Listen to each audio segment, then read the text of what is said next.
माझ्या भाषणाचा विषय आहे परमपूज्य केशवलालजी आवड एक संघर्षरथी। मित्रांनो, आज सर्वत्र स्वार्थाची बजबजपुरी झालेली आहे। दुसऱ्याला मदत करण्याची वृत्ती आपल्यापासून दूर जाऊन पार अरबी समुद्रात बुडालेली आहे। कधी कधी भारत माझा देश आहे, माझा देश माझा खाऊ आहे आणि खाऊन खाऊन तो संपणार आहे, अशी या देशाची अवस्था झालेली आहे।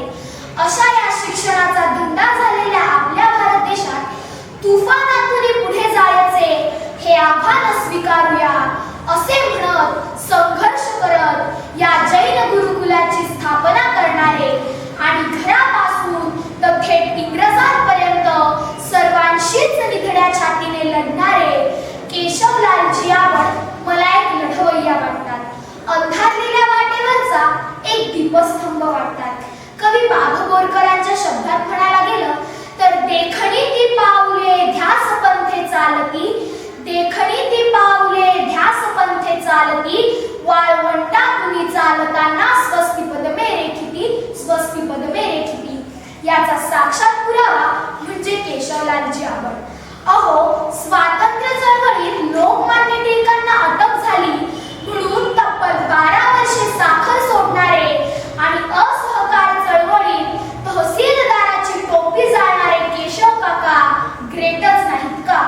मित्रांनो, केशव काकांचे मूळचे घराणे राजस्थानातील, त्यामुळे राजस्थानी मातीतील शौर्य, वीरता व संघर्षाचे संस्कार त्यांच्या नसा व रक्ताच्या थेंबात थेंबात दौडत होते। आता तुम्हीच सांगा, चांदवड सारख्या ग्रामीण परिसरातील एका किरकोळ व्यापाराचा अवघा 7वी शिकलेला मुलगा दुकानातील गल्ल्यावर बसायचं आणि पुड्या बांधायचं काम करायचं सोडून परिस्थितीशी लढत झगडत येणाऱ्या प्रत्येक संकटाशी धैर्याने 4 हात करत चांदवड सारख्या जंगलात शिक्षण संस्था उभारतो, हा चमत्कारच नाही का?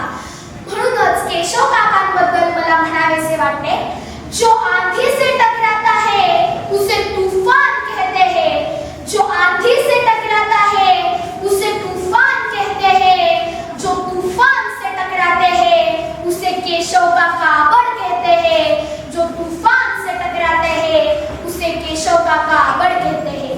मित्रांनो, जैन समाजातील लोकांनी एकत्र आलं पाहिजे, जैन समाजातील मुलांना शिक्षण मिळालं पाहिजे, हा केशव काकांचा ध्यास होता व जैन गुरुकुल हा त्यांचा श्वास होता। जैन समाजाने निर्भय झालं पाहिजे, जैन समाजाने दुर्बलता झटकून कणखर झालं पाहिजे, हे त्यांचे लाडके स्वप्न होते आणि या स्वप्नासाठी त्यांनी अक्षरशः रक्ताचं पाणी केलं, अतोनात कष्ट केले। राजस्थानी वीरता त्यांच्या रक्तात भिनल्याने त्या क्रांतिकारकांच्या सोनेरी इतिहासाने त्यांना या संकटांशी लढण्याचं बळ दिलं। पावसानेच सांगितलंय मला इतकं कमजोर व्हायचं नाही, पावसानेच सांगितलंय मला इतकं कमजोर व्हायचं नाही, आणि कितीही भरून आलं तरी असं कोसळायचं नाही, आणि कितीही भरून आलं तरी असं कोसळायचं नाही। याप्रमाणे त्यांच्यावर अनेक संकटे आली तरीही ते डगमगले नाही, कोसळले नाही। त्यांनी या जैन गुरुकुलाची म्हणजेच नेमिनाथ जैन ब्रह्मचर्य आश्रमाची स्थापना केली। त्यावेळी या आश्रमात अवघे 3 विद्यार्थी शिकण्यासाठी होते। त्यांनी जंगलाची पर्वा केली नाही, अक्षरशः समोर वाघ येऊन उभा ठाकला तरी निष्ठेपासून ते ढळले नाहीत। त्यांच्या विरोधात अनेक षडयंत्रे रचली गेली। जैन